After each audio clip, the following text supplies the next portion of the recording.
Halo semuanya, perkenalkan, saya Angel Violina Sipahutar, NIM 2105112535, Prodi PGSD Universitas Riau. Di sini saya akan menjelaskan tentang literasi digital. Saya membuat video tentang literasi digital ini dengan tujuan sebagai tugas ujian akhir semester mata kuliah literasi digital. Apa sih pengertian dari literasi digital?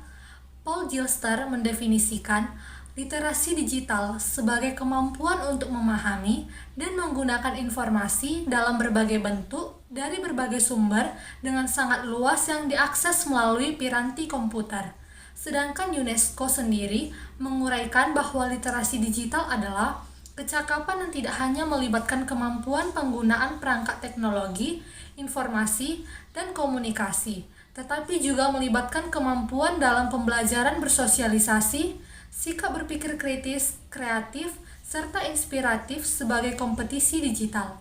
Jadi, dapat disimpulkan bahwa literasi digital adalah pengetahuan dan kecakapan untuk menggunakan media digital, alat-alat komunikasi atau jaringan dalam menemukan, mengevaluasi, menggunakan, membuat informasi, dan memanfaatkannya secara sehat, bijak, cerdas, cermat, tepat, dan patuh hukum dalam rangka membina komunikasi dan interaksi dalam kehidupan sehari-hari.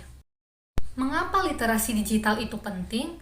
Yang pertama, meningkatkan kemampuan individu untuk lebih kritis dalam berpikir serta memahami informasi. Yang kedua, menambah penguasaan kosakata individu dari berbagai informasi yang dibaca. Yang ketiga, meningkatkan kemampuan verbal individu. Yang keempat, literasi digital dapat meningkatkan daya fokus serta konsentrasi individu. Tujuan dari literasi digital yang pertama, membantu meningkatkan pengetahuan masyarakat dengan cara membaca berbagai informasi bermanfaat. Yang kedua, membantu meningkatkan tingkat pemahaman seseorang dalam mengambil kesimpulan dari informasi yang dibaca. Yang ketiga, meningkatkan nilai kepribadian seseorang melalui kegiatan membaca dan menulis. Yang keempat, menumbuhkan dan mengembangkan budaya literasi di tengah-tengah masyarakat secara luas. Yang kelima, membantu meningkatkan kualitas penggunaan waktu seseorang sehingga lebih bermanfaat. Salah satu contoh dari penggunaan literasi digital adalah Google Form. Google Form adalah layanan dari Google yang memungkinkan kita untuk membuat survei, tanya jawab dengan fitur formulir online yang bisa dikostumisasi sesuai dengan kebutuhan. Jadi kita bisa mendapatkan jawaban secara langsung dari audiens yang mengikuti survei. Google saat ini terus melakukan inovasi dari berbagai platform yang dimilikinya, di antaranya Google Docs yang salah satu fiturnya turut menghadirkan Google Form. Biasanya digunakan untuk beberapa hal seperti membuat kuesioner, membuat quick count pendapat, membuat formulir pendaftaran online, kemudian mengelolanya, dan masih banyak lagi. Beberapa kelebihan menggunakan Google Form: yang pertama, mudah digunakan. Yang kedua, dapat dengan mudah dibagikan. Program ini sangat mudah untuk dibagikan kepada informan. Dengan mengklik tombol kirim atau send, link formulir yang telah dibuat dapat langsung dikirim kepada responden atau informan yang telah dipilih. Yang ketiga, penyajian data dari responden yang bervariasi. Penyajian data yang telah dihimpun dari responden dapat tersaji dalam berbagai bentuk. Yang keempat, bersifat open source. Kelebihan lainnya ialah Google Form masuk dalam sisi G Suite. Artinya, program ini termasuk dalam program yang bisa dimanfaatkan tanpa dipungut bayaran atau gratis. Beberapa kekurangan dari Google Form: yang pertama, tidak menggunakan equation. Salah satu kekurangannya adalah tidak bisa menggunakan equation secara langsung karena program Google Form belum dapat menggunakan lambang matematika setiap pembuatan formulirnya. Yang kedua, tidak menyediakan survei yang berskala Thurston. Google Form hanya menyediakan 10 batas rasio linear dan tidak menyediakan rasio dengan skala Thurston. Berikut ini adalah langkah-langkah cara membuat Google Form. Langkah pertamanya itu, kita masuk ke dalam aplikasi Google Chrome. Setelah kita masuk ke dalam aplikasi Google Chrome, kita ketik di riwayat pencarian, yaitu form.google.com.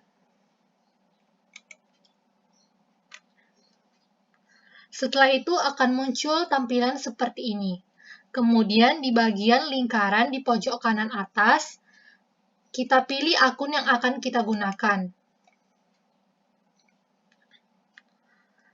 Di sini, Google Form sendiri telah menyediakan beberapa template. Tetapi jika kita ingin membuatnya sendiri, kita dapat mengklik tanda tambah.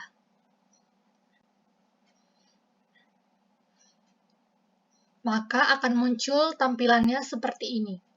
Kita dapat mengubah tampilannya itu dengan cara kita klik bagian sesuaikan tema.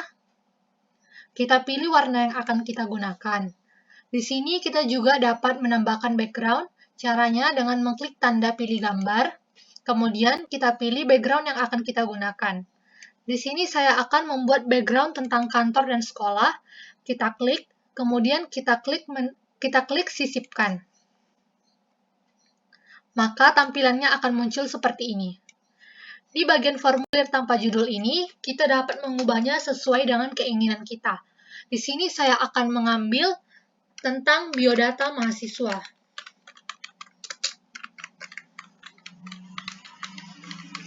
Kemudian di bagian deskripsi formulir, saya akan membuat kalimat harap diisi dengan benar.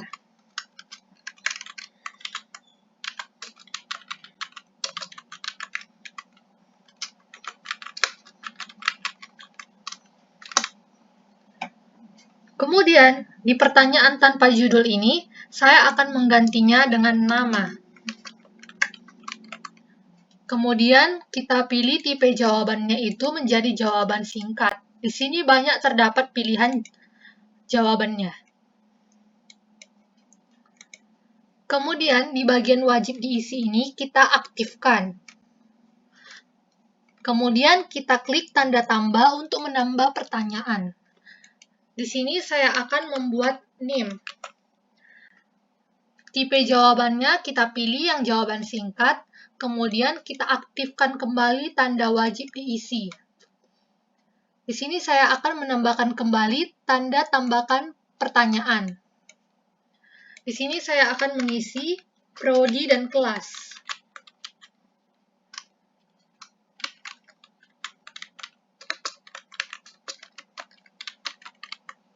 Kemudian tipe jawabannya saya ganti menjadi pilihan ganda.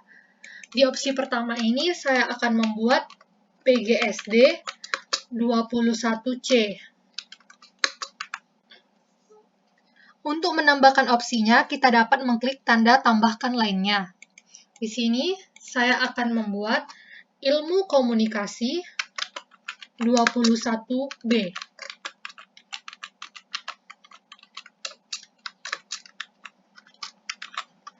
Kemudian di opsi ketiga, saya akan membuat pendidikan sejarah 21A.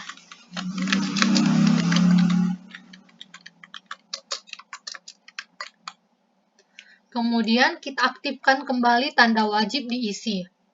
Setelah selesai membuat biodata mahasiswa, di sini saya juga akan menambahkan soal. Caranya dengan mengklik tanda tambahkan bagian. Di bagian tanpa judul ini, saya akan menggantinya dengan soal literasi digital.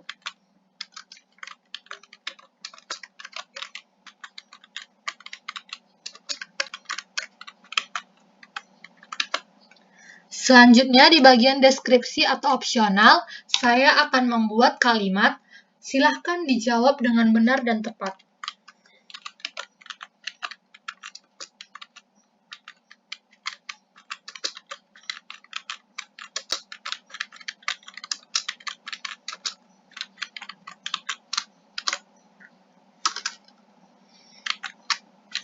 Setelah selesai, kita klik kembali tanda tambah untuk menambah pertanyaan. Di sini saya akan membuat pertanyaan dengan mengambil soal dari Google. Kita copy pertanyaannya, kemudian kita pastekan di bagian pertanyaan. Begitu juga dengan pilihan jawabannya, kita copy, kemudian kita pastekan di bagian opsi. Kita pilih tipe jawabannya pilihan ganda.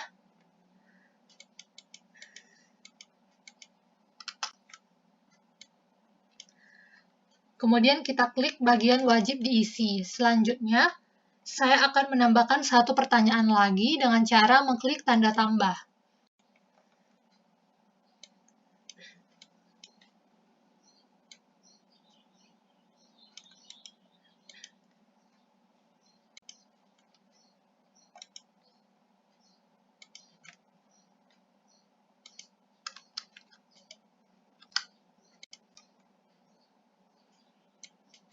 Kita copy kembali pilihan jawabannya, lalu kita pastekan di bagian opsi.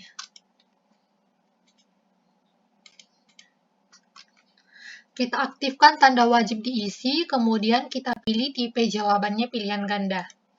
Setelah selesai membuat soal, kita tekan menu setelan, kemudian di bagian jadikan ini sebagai kuis kita aktifkan.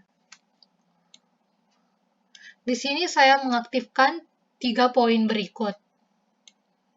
Kemudian di bagian jawaban, saya akan mengaktifkan tanda kumpulkan alamat email. Setelah selesai seperti ini, kita kembali ke menu pertanyaan.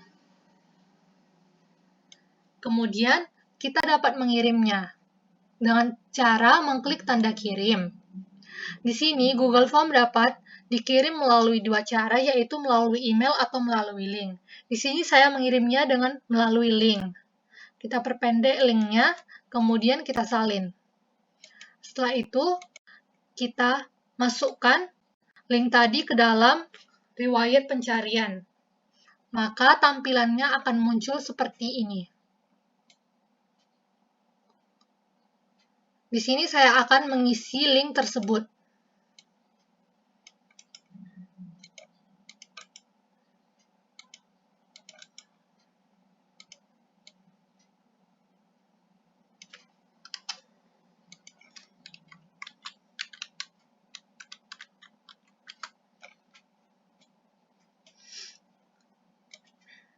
Kemudian kita klik tanda berikutnya.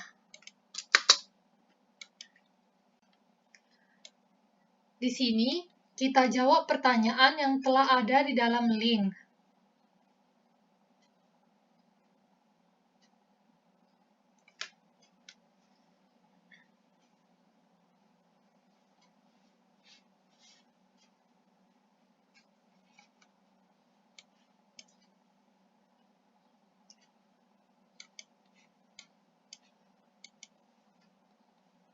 Setelah selesai menjawab pertanyaan, kita klik tanda kirim, dan jawaban kita akan otomatis terkirim ke dalam Google Form. Demikian penjelasan dari saya, semoga bermanfaat bagi teman-teman sekalian. Jangan lupa like, comment, and subscribe. Terima kasih.